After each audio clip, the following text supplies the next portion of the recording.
Welcome to Truth Behind History. The stories are real, the impact is lasting. Today, we're diving into the explosive origins of the Winter War, a conflict that's often overlooked but packed with big lessons about sovereignty, strategy, and survival. At the heart of it, a tiny nation that dared to say no to a giant. Let me ask you something. What happens when a centralized superpower obsessed with security runs into a small, stubborn democracy clinging to its independence like a lifeline? The answer is snow, fire, and a war nobody expected to unfold quite the way it did. To understand the Winter War, we have to rewind to 1939 and peek behind the diplomatic curtains. Enter the Molotov-Ribbentrop Pact, a non-aggression deal between the Soviet Union and Nazi Germany. But here's the kicker. There was a hidden clause. A secret agreement carved Europe into spheres of influence. The Soviets, led by Joseph Stalin, wanted strategic buffer zones. Land that could absorb a Western invasion if war erupted. And wouldn't you know it, Finland just so happened to be in the Soviet sphere. But Finland wasn't exactly eager to play pawn. After declaring independence from Russia in 1917, Finland had spent over 2 decades asserting its sovereignty. It had survived civil war, political instability, and subtle Soviet meddling. The message from Helsinki was loud and clear: we are not interested in becoming your buffer state. So, what did the Soviets do? They demanded chunks of land in Karelia, territory that held deep historical meaning for the Finns, and they wanted naval base access on Finnish soil. It was like your neighbor asking to park tanks in your driveway, permanently. Naturally, Finland refused. This clash wasn't just about land or security. It was a showdown between two entirely different worldviews. On one side, you had the Soviet Union, a massive machine of centralized control, always fearing encirclement and plotting grand geopolitical moves. On the other, Finland, a small, decentralized republic with a fierce attachment to freedom and an unshakable sense of identity. You can already feel it building, right? The pressure, the friction, the quiet before the storm. That's the road to war. And once the snow started falling, things got very real, very fast. Let's take a look at what happened when the world's largest army decided to invade a country best known for pine trees and national pride. Next up, the battle lines are drawn, David versus Goliath, and the odds couldn't be more skewed. Now, picture this, it's late 1939. Snow blankets the forests of Finland. The air is sharp, and from the east, a wave of nearly 1 million Soviet troops begins to move. 1 million. The Red Army, a hulking force armed with thousands of tanks, artillery pieces, and aircraft, was supposed to roll over Finland like a tidal wave. Stalin's commanders didn't just expect victory, they expected it to be quick, clean, and overwhelming. This wasn't a battle in their minds. It was a formality. But here's where things get fascinating. Finland? They had around 300,000 fighters. Most weren't professional soldiers. They were farmers, loggers, teachers, ordinary citizens who picked up rifles and strapped on skis because their homes were on the line. They weren't fighting for conquest, they were fighting for survival. And while the Soviet machine marched forward with brute force and rigid commands, the Finns leaned into something far more dangerous: ingenuity. See, the Soviets assumed that superior numbers would win the day, but they didn't account for how cold, dark, and unfriendly the Finnish forests could be, or how much more nimble a decentralized force could become when defending its own backyard. Finnish fighters wore white winter camouflage and moved silently through snowy woods on skis. Yes, skis. These weren't Olympic events. These were tactical ghost strikes. Fast, silent, and devastating. And when Soviet tanks rolled in, the Finns responded with homemade Molotov cocktails, glass bottles filled with fuel and fire, hurled with precision at enemy armor. They turned forests into traps, snowdrifts into hiding spots, and silence into strategy. This wasn't just military resistance. It was national improvisation. It was David rewriting the script and refusing to play by Goliath rules. But let's not sugarcoat it. The cost was immense. Finland was outgunned, outnumbered, and constantly on the defensive. But their tactics, terrain mastery, and willpower turned a supposedly easy Soviet invasion into a grueling, humiliating grind. So how did the mighty Red Army, with all its weapons and weight, struggle so badly against such a small force? Well, the answer lies not just in the battlefield, but in the system that sent those Soviet troops there in the first place. Next slide, we explore what happens when centralized command meets harsh reality. So, let's talk systems. Because while the snow was falling and the bullets were flying, something deeper was unraveling behind Soviet lines, something structural. The Soviet military, for all its size and hardware, was hollowed out at the top. And it started years earlier, in the late 1930s, when Stalin launched the Great Purge. Thousands of military officers, many of the most experienced and competent, were executed or imprisoned. Why? Paranoia. Stalin feared disloyalty more than he feared incompetence. The result? By the time the Winter War began, the Red Army was led by men who were either too inexperienced or too scared to make bold decisions. That's what we call leadership decapitation. And in a war where adaptability is everything, having a rigid, frightened chain of command is a recipe for disaster. Now add to that the burden of top-down control. In the Soviet system, decisions didn't flow from the battlefield, they flowed from Moscow. Every tactical adjustment required approval. Commanders in the field couldn't act fast because they had to wait for permission from men hundreds of miles away, who had never seen the terrain or smelled the gunpowder. Imagine being in a frozen forest, surrounded, and needing to move your unit, but you're stuck waiting for an answer from a bureaucrat who's warm and dry and hours away from the front. That's not just inefficient, that's lethal. And then, logistics. The Red Army rolled in assuming this would be a quick operation. They didn't plan for prolonged fighting in extreme cold. Roads were few, supply lines were long, and those beautiful tanks they brought, often frozen, stuck, or starved of fuel. Soldiers lacked warm clothing, rations spoiled, ammunition didn't reach the front lines. It was chaos disguised as coordination. So what do we learn here? That systems matter. That size isn't enough. That central planning, for all its promises of order, can collapse when reality refuses to follow the plan. Up next, we'll see how Finland, tiny, decentralized Finland, turned that very flexibility into a weapon.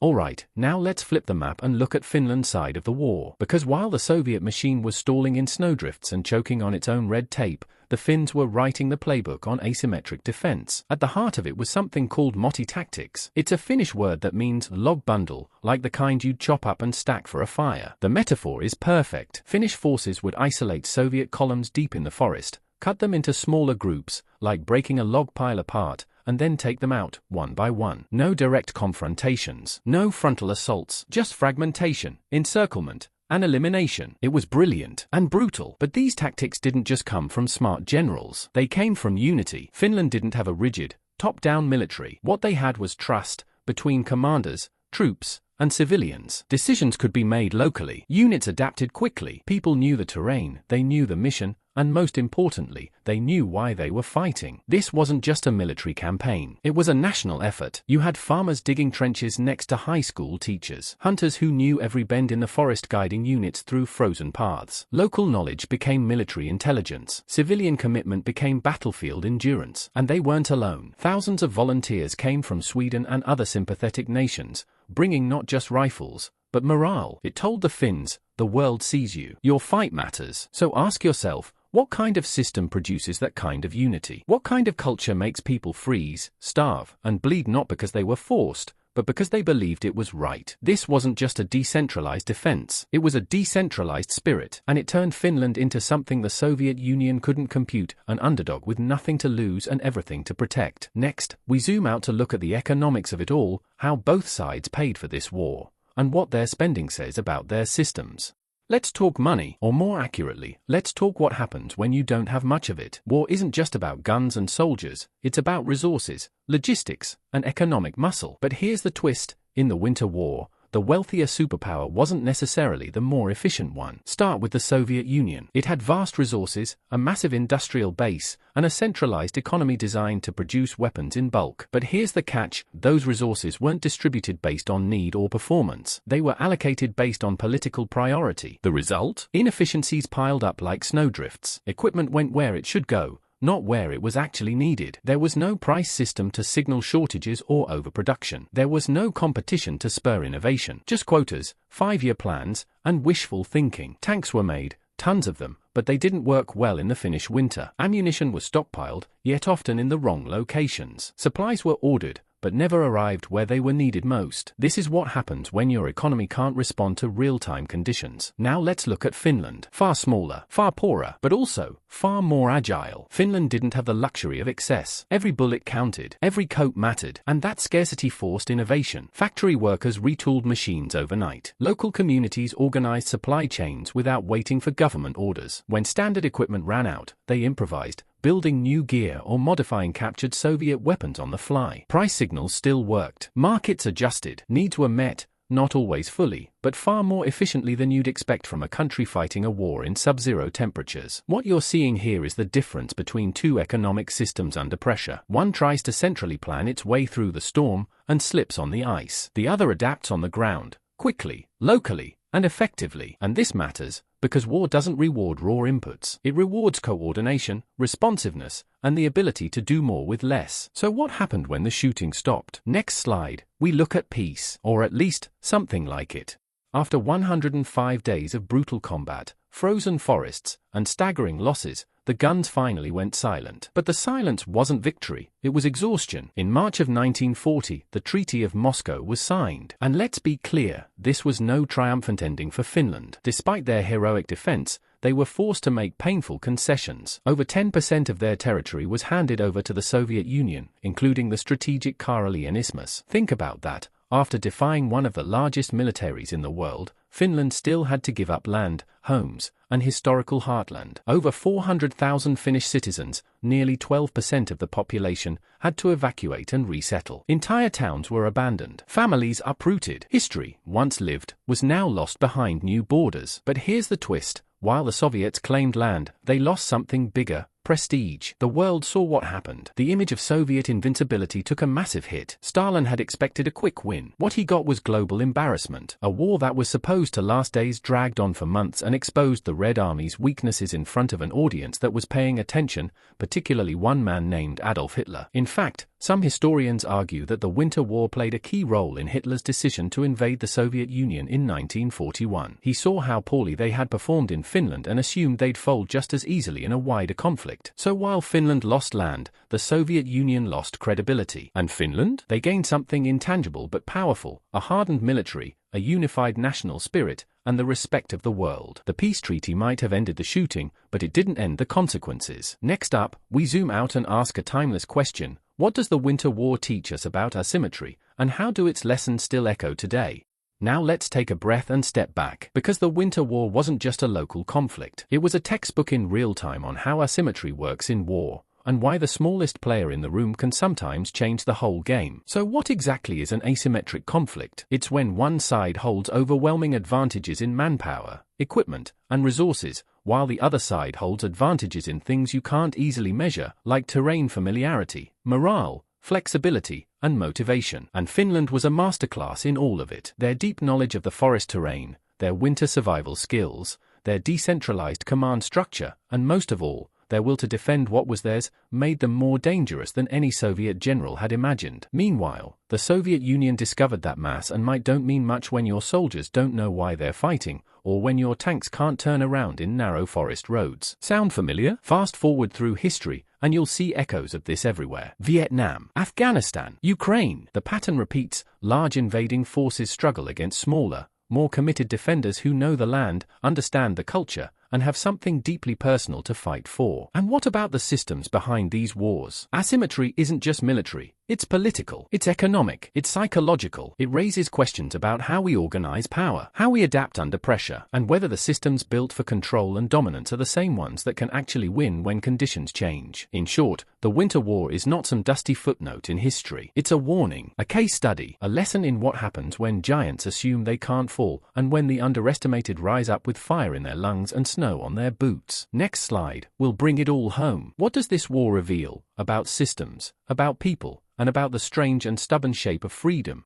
By now, you've seen the bullets, the snow, the suffering, but let's go deeper. Because the Winter War doesn't just reveal military tactics or geopolitical miscalculations, it shines a spotlight on the systems that shape nations, and how those systems behave under stress. Start with the Soviet Union. On paper, it had everything: manpower, industry, command. But what it lacked, fatally, was adaptability. When decisions have to be made by a distant authority, when fear replaces initiative, and when truth is filtered through ideology, things break. Slowly at first, then all at once. It's the downside of centralization. You can build massive structures, yes, but they become brittle, fragile, vulnerable to surprise, to weather, to the will of a people who refuse to bend. Now look at Finland. Smaller, poorer, technically defeated, and yet somehow stronger, because their system didn't rely on orders from above. It relied on voluntary coordination, community cohesion, and an almost spiritual commitment to freedom. That kind of system isn't fast, it's resilient. It bends, it flexes, and when pushed hard enough, it fights back with everything it has. So what does this war reveal? It reveals that the biggest threats aren't always visible. That wars are won not just with weapons, but with ideas, with systems, with belief. And maybe, just maybe, it reveals that freedom, when decentralized and defended with conviction,